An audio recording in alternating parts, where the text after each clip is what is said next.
The name Parker Schnabel means something very specific to millions of viewers.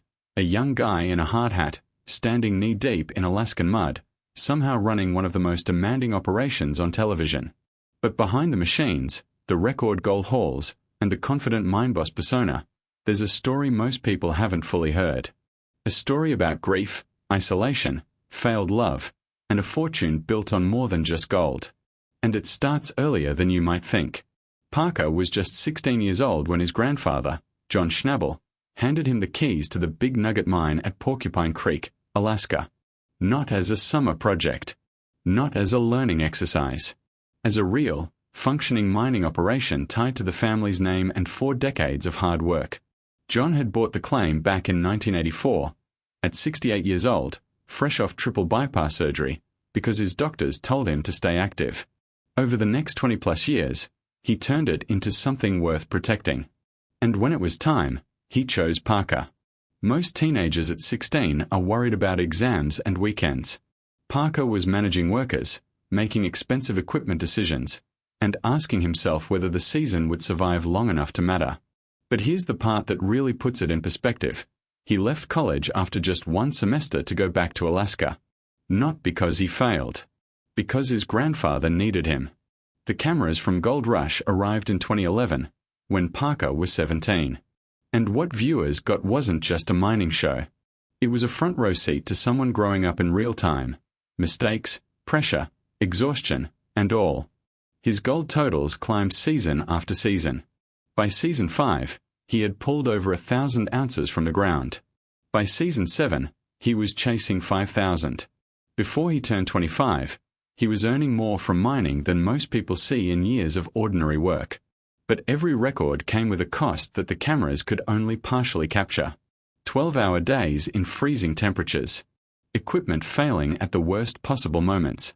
Being the youngest person in the room while also being the one everyone looked to for the final call. The pressure was relentless, and it sat entirely on the shoulders of someone still figuring out who he was. Then, in March 2016, everything that pressure rested on suddenly disappeared. John Schnabel died on March 18, 2016, in Oakland, California. He was 96 years old. His health had been declining for years, a serious heart attack during season 2, a prostate cancer diagnosis in 2013. Yet even at 93, he was still showing up at the mine, still offering guidance, still refusing to completely let go of the work he loved. When the end came, it wasn't a shock to those close to him. But prepared or not, the loss hit hard. And the timing made it something else entirely. Just weeks earlier, Parker had met a woman named Ashley Yule while visiting Australia, a veterinary nurse who he brought back to North America to see his world, to understand the life he was building. Her first week there, he was burying his grandfather. Parker said it himself, plainly, on camera. Her first week in North America, I was burying my grandpa. 6 words that carried more weight than any long speech could have. He was grieving, working, leading, and starting a new relationship. All at once, all at full speed. Ashley appeared on Gold Rush through seasons 7 and 8. To fans, she seemed like the quiet anchor in Parker's otherwise chaotic life. He had always been open about being moody and short-tempered when things at the mine went badly. Ashley, by most accounts, softened that. She moved into camp life in the Yukon, adapted to the brutal routine of the mining season, and did it all while her relationship played out in front of millions of viewers. Then came the opening episode of season 9. Parker looked at the camera and said it was over. What made the moment unusual wasn't the breakup itself, it was how he described it. He didn't point fingers. He didn't blame the distance or the lifestyle. He said Ashley deserved better. He called it a personal failure. And later, on the dirt, he went further. He admitted he hadn't been in a good emotional place for a long time. That the grief from losing his grandfather was still sitting there, unprocessed, underneath everything. That work had become the way he avoided dealing with any of it. From the outside, he looked like a success story. Inside, something had quietly been falling apart.